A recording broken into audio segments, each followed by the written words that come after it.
introduce the first speaker for the night, Mr. Kasko Yavo. He is the Executive Director of the African Community Education. He's here to tell us a little bit about their organization and the work they do in the Worcester community. So give it up for Mr. Kasko Yavo.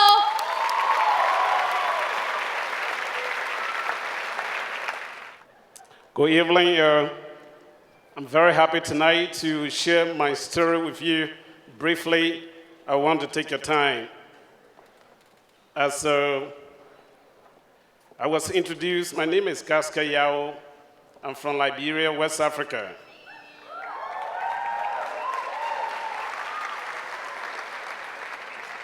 I will briefly tell you part of my life story. I might not go into all the details because it's a long story.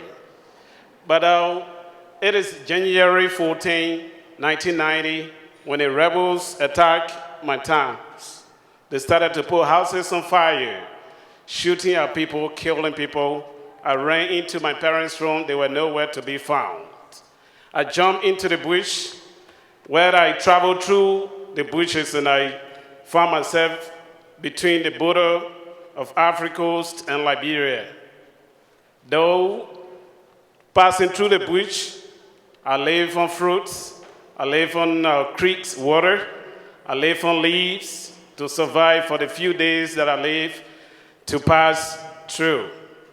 I was rescued to the Ivorian border where I lived in a refugee camp for 8 years. I was fortunate to earn a scholarship from the United Nations for the French University where I spent 4 years for my first degree. After 8 years living on the refugee camp, I was resettled in the United States, and I found myself in central Massachusetts, Worcester. Since I came to the United States, I have lived in Worcester, and I love Worcester people because they are welcoming. While I was here, I know because of the cultural discipline was not the same compared to the African culture. It was very difficult to transition, even though I came with some education, but it was not easy for me to transition. It was others that walked me through the system for me to navigate the system. And later on, I found myself into the system, and I became part of the community leadership. Having lived in Worcester for a few years, I observed that those children coming from those African countries were placed in a classroom according to their age, not their actual educational level. And living on a refugee camp, there were no schools for those children. Some of them lived there for 15 years. Some of them were even born on the refugee camps where there were no schools, no good sanitation, no good drinking water. But when they come to the U.S., they are placed in a grade according to their age, not their actual educational level. When I found out that the dropout rates among the African children coming from all over the world were very, very huge, and I thought to myself, I need to do something for my community. This is where I came from, and I founded ACE African Community Educational Program.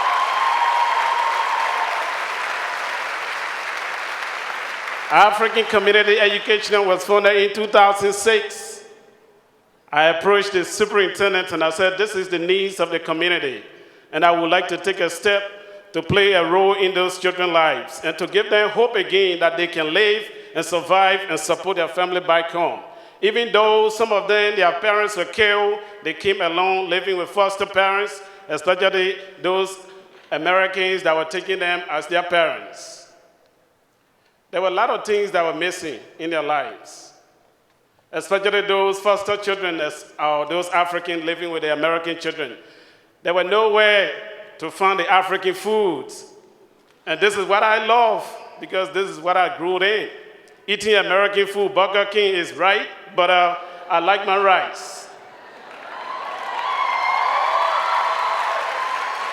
Fortunately, I was offered a school building Channel Magnet to establish the after-school program and a Saturday 4-day school to close the gaps in those children's education.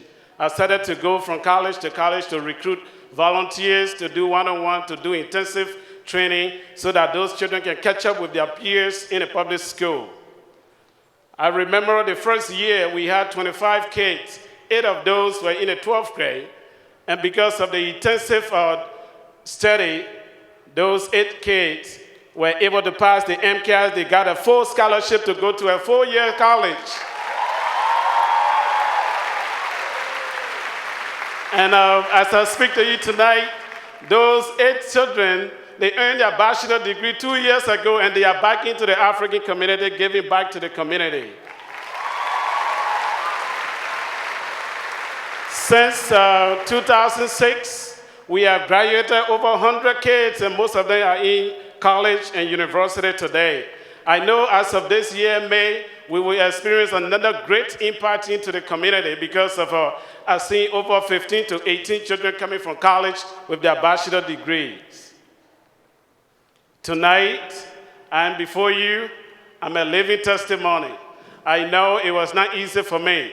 When those guys entered my village, they put my grandmother on fire. She was burned alive. I need to tell this story so that it can always go away from me. It is not easy to tell this story. But as I told this story, it goes away from me. It was not easy for my grandparents, but she was burned alive. It is life circumstances.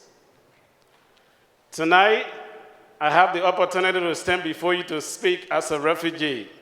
Yes, I am proud to be a refugee because of life circumstances, but it is not the only solution to it. In this room tonight, I want to encourage you that we can give hope back to people that do not have hope, that we can give peace to those that do not have parents, that we can mentor, that we can tutor those children and give them hope again, that they can better their lives for the future in the society and for our community. Tonight, I'm asking you, I know Clark University has played a very important role in my organization. 60% of the staff in my organization are staff grad students. And they've been very, very tremendous into the education, despite the fact I pay them little money, but it's not a matter of money, but most of them come with compassion and to give back to the community and to give hope to those children. And I want to say thank you to Clark University and all the colleges and universities around Massachusetts, especially Central Massachusetts, and our community members.